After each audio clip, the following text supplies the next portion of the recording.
একটা দোয়া আছে, যে দোয়াটা আপনি পড়লে আল্লাহ তাআলা মুহূর্তে ফুলসিরাতের 30,000 বছরের রাস্তা বিশাল ফুল পার করে দিবেন। ফুলসিরাত পার হওয়ার দোয়া, এবং ফুলসিরাত কত ভয়ঙ্কর হবে।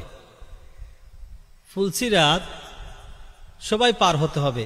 আল্লাহ কোরআনে কারিমে সূরাতুল মারিয়ামের 70-71 নম্বর আয়াতে বলেছেন, ওয়া ইন মিনকুম ইল্লা ওয়ারিদুহা ওয়া কানা আলা রাব্বিকা হাতমান মাকদিয়া সুম্মা নুনাজ্জিল্লাযীনা তাকাও ওয়া নাযারু যালিমিনা ফিহা জিসিয়া। সবাইকে জাহান্নামের উপর দিয়ে অতিক্রম করতে হবে।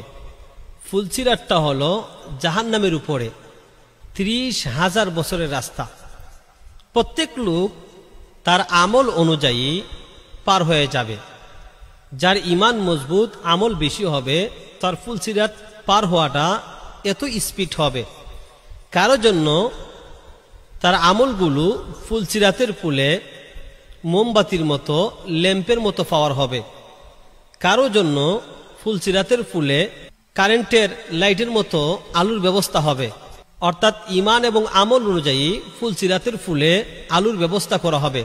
কারো জন্য ফুলসিরাতের ফুলে সূর্যের মতো দীপ্ত আলোর ব্যবস্থা করা হবে, সে আলোর দ্বারা ফুলসিরাত পার হবে। আবার কারো জন্য হামাগুড়ি দিয়ে সামান্য নিমু নিমু আলোর ব্যবস্থা করা হবে।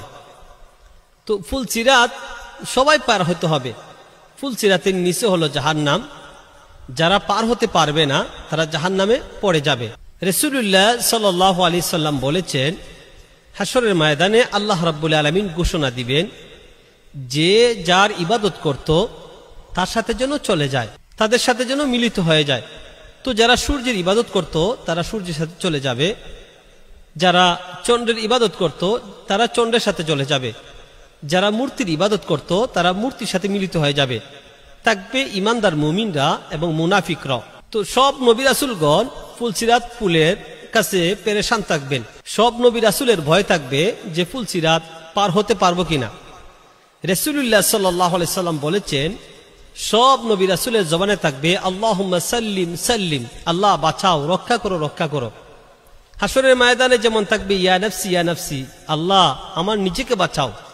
ফুলসিরাতের পুলে সব নবী রাসূলরা থাকবে রব্বি ইয়া সাল্লিম ইয়া সাল্লিম, হে আল্লাহ রক্ষা করো, রক্ষা করো।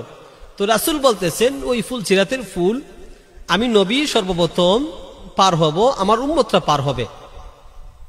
ফুলসিরাতের ফুলের চতুর্দিকে রাসূলুল্লাহ সাল্লাল্লাহু আলাইহি সাল্লাম বলেছেন, শলাকাযুক্ত কাঁটাযুক্ত আংটা থাকবে। যাদের আমল বড় দুর্বল, যাদের ঈমান দুর্বল, তাদেরকে টেনে হেসে জাহান্নামে ফেলে দিবে। রাসূলকে প্রশ্ন করা হলো, ইয়া রাসূলুল্লাহ, ফুলসিরাতের ফুলটা কেমন হবে? রাসূল বললেন, একদম মসৃণ এবং পিচ্ছিল হবে। তাই তো আমি প্রায় বলি, চুলের চেয়ে চিকন আরো, কুরের চেয়ে দাঁত, জাহান্নামের ভীষণ অনল, জ্বলছে নিচে তার, চারদিকেতে মহা আদার, একটু আলো নাই, সেই ফুলটা পাড়ি দিয়ে যেতে হবে ভাই। তো ফুলসিরাতের ফুল পাড়ি দিয়ে যারা যেতে পারবে তারা জান্নাতি হয়ে যাবে, যারা যেতে পারবে না তারা জাহান্নামে নিক্ষেপ হয়ে যাবে। তাই তো আমি বলেছিলাম, আল্লাহ তাআলা বলেছেন, ওয়া ইন মিনকুম ইল্লা ওয়ারিদুহা ওয়া কানা আলা রাব্বিকা হাতমান মাকদিয়া। আল্লাহর পক্ষ থেকে নির্ধারিত প্রত্যেকেই ফুলসিরাতের পুলে উঠবে, কিন্তু সুম্মা নুনাজ্জিল্লাযীনা তাকাও, যারা তাকওয়াওয়ালা, যারা আল্লাহওয়ালা, যারা আল্লাহকে বিশ্বাস করে, যারা আমলদার, তাদেরকে আল্লাহ মুক্তি দান করবেন। তারা অতি দ্রুত বিজলির ন্যায় ফুলসিরাতের পুল পার হয়ে চলে যাবে।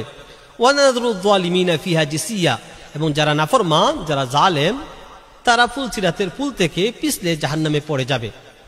জাহান্নামে পড়ার পরে আর কেউ যেতে পারবে না।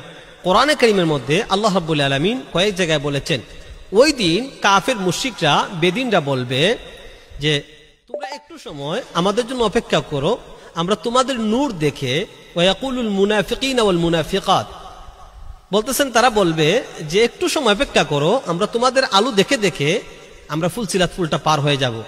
কিন্তু এটা সম্ভব হবে না। তো ফুলসিরাত ফুলে একটা দোয়া আছে, যে দোয়াটা আপনি পড়লে আল্লাহ তাআলা মুহূর্তে ফুলসিরাতের 30,000 বছরের রাস্তা বিশাল ফুল পার করে দিবেন। এই দোয়াটা আল্লাহ সূরাতুত তাহরিমের 8 নম্বর আয়াতে বলেছেন, রব্বানা আতমিম লানা নূরানা ওয়াগফির লানা। রব্বানা আতমিম লানা নূরানা ওয়াগফির লানা। এই দোয়াটা যদি আপনি নিয়মিত পাঠ করেন, আল্লাহ তাবারাক ওয়া তাআলা আপনাকে ফুলসিরাতের পুল অতি সহজে পার করে দিবেন। আর যারা ফুলসিরাতের পুল পার হয়ে যাবে তারা জান্নাতে অবশ্যই প্রবেশ করবে।